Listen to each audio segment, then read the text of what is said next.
Wow. Beautiful. That was wonderful. That was so moving. What did you guys think of Imagine?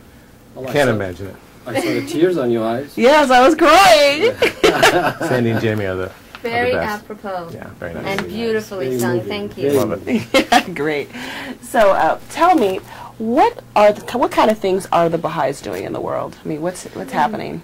Well, you know, we were talking about this a little while we were just getting ready to do this segment, and you know, one of the things we wanted to share is that as Baha'is, we're actually asked to do good things in the world. That it isn't somehow the in the Baha'i faith there isn't a clergy, so to speak. I mean, we have our own administrative order, but each Baha'i tries to do something that's of a value to other people, their family and themselves, and then everyone else around them. Right.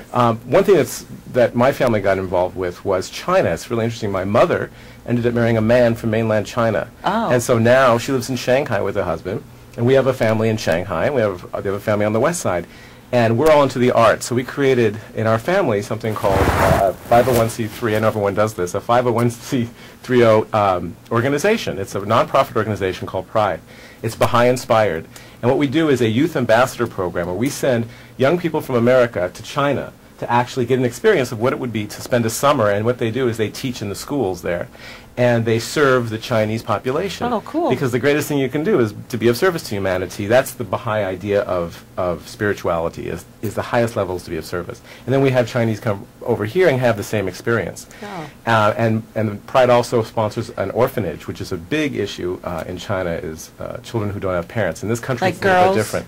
Girls, boys, but particularly after the age of a baby, it becomes this huge glut because they don't have foster families. And so to get children adopted is a huge issue in China and get families for them. Yes. And so Pride takes a big lead in that. And again, this is all Baha'i-inspired NGOs which function all throughout the world. So now we consider that even though it's an NGO, it's our family's effort to help the world as Baha'is. That's beautiful. That's Yeah. beautiful. What else? Well, this is not only something that's new. Ever since the history of the faith, ever since it's started in Iran, imagine about 100, 120 years ago, Baha'is established the first schools in Iran for boys and girls. Of course, it was separate, but they developed curriculums. They also built bathhouses. You may say, well, what's the big a deal with that? bathhouse? Because, well, there were public baths, everybody would go there, but Baha'is, because they wanted to serve humanity, and this service of humanity is based on what we talked about before, is because they really think of others as being part of themselves. So Right. they want to offer something as a gift. So they thought that there would be a need for, a place for sanitation for everybody to go and, Be wash clean. themselves, so clean. That's cool. They in a city which and this is back in the day when. this is Yeah, way this back might like- in- Public No, this is bathhouses, about yes. 90 years ago. Oh, okay. Or more, yeah. Yes. So the Baha'is have been doing Yeah. service for This 100 was- years, yeah, basically. Yeah, and Okay. it has The beginning of it. continued all the way to the present time, where the Baha'is actually have representation in the United Nations as a non-governmental organization, and the Office of Baha'i International Community has several projects. One of them is Office of Advancement of Women. And what they do is for women all over the world. They help with the education of children, female children. They help with women who are underprivileged, who are facing problems. The Baha'i faith is also working toward elimination of torture, working for... Well, yeah. Yeah. Eliminating torture, that sounds good. Yeah, we've been having it for a while. Yeah, Not let's easy to get eliminate rid of. torture. I think I can get on that bandwagon. Right. And pretty much a very active organization on observing human rights all over the world.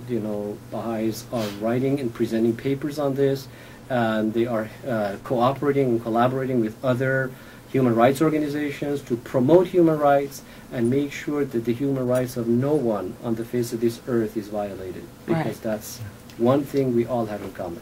It's really beautiful because what Farhad is talking about is happening, and what Gary mentioned, it's the two ends of what I wanted to bring together. What Gary mentioned was So an sorry. individual initiative project. Mm-hmm. Baha'is are doing this just out of their own individual initiative, and yet there's also Baha'i organizations who are helping to kind of bring it together and seeing what can we learn from one another through these processes. And so Farhad mentioned the offices of the Baha'i International Community. Mm-hmm. There's also the Office of Social and Economic Development.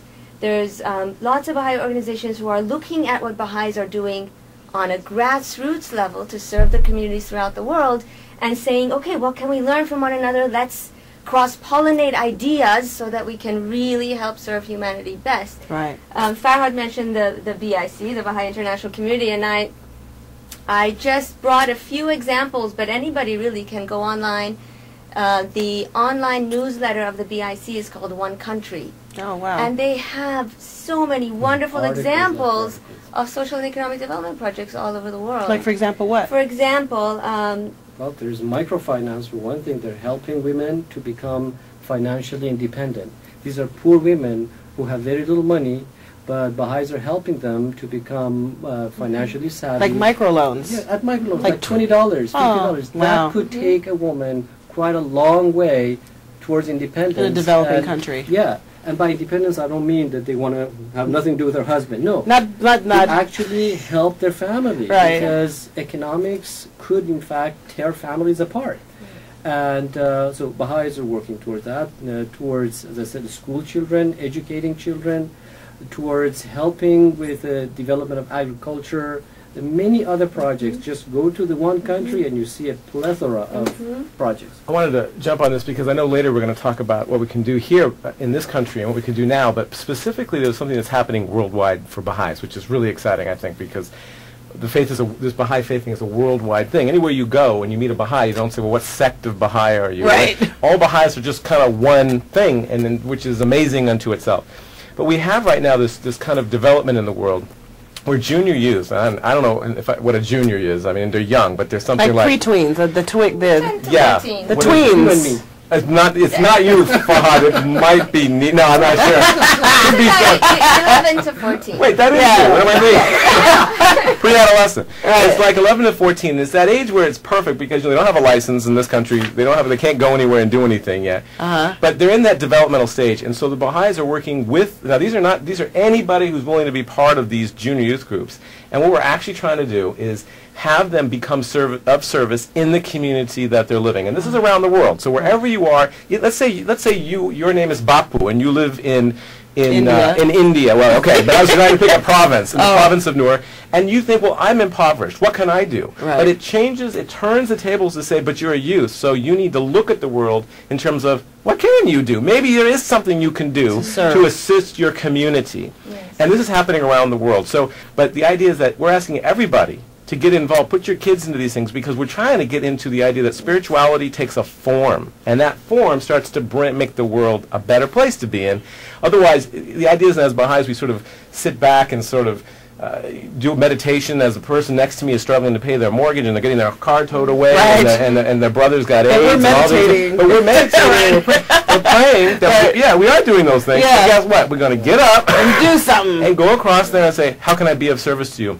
You know when I had my kids in public school, so I'm not putting them down. I love them, but you get the bumper sticker that says, "My kid was citizen of the proud week," or parent whatever, of a proud parent. honor And we student. try and we put our kids on a piece of paper and we draw a line around them and then we say, "That's you," and you put a picture on the wall and we try to give them the key self-esteem. Right. And I've really become, in my own family, I have 4 children, so I Wow. understand a little bit about raising. I'm not good, but I'm getting better. And I've learned that when they do service, when they get involved with helping someone other than themselves, self-esteem then actually begins. Yes. Interesting. And so what's happening is in every community, the Baha'is are working to offer junior youth groups to the community, open to the entire community. Children's classes in neighborhoods, organizing children's classes in neighborhoods for the children of the world. And what this does is, Right, not just it the Baha'i actually, children, everybody. everybody. And what it does is, it actually helps create community where there wasn't community before. Right. So in my little neighborhood, for example, we're having we have a couple of junior youth groups, and then as people bring their friends, the kids get so excited about this because they're empowered. So are you in their converting a bunch of communities. people's kids?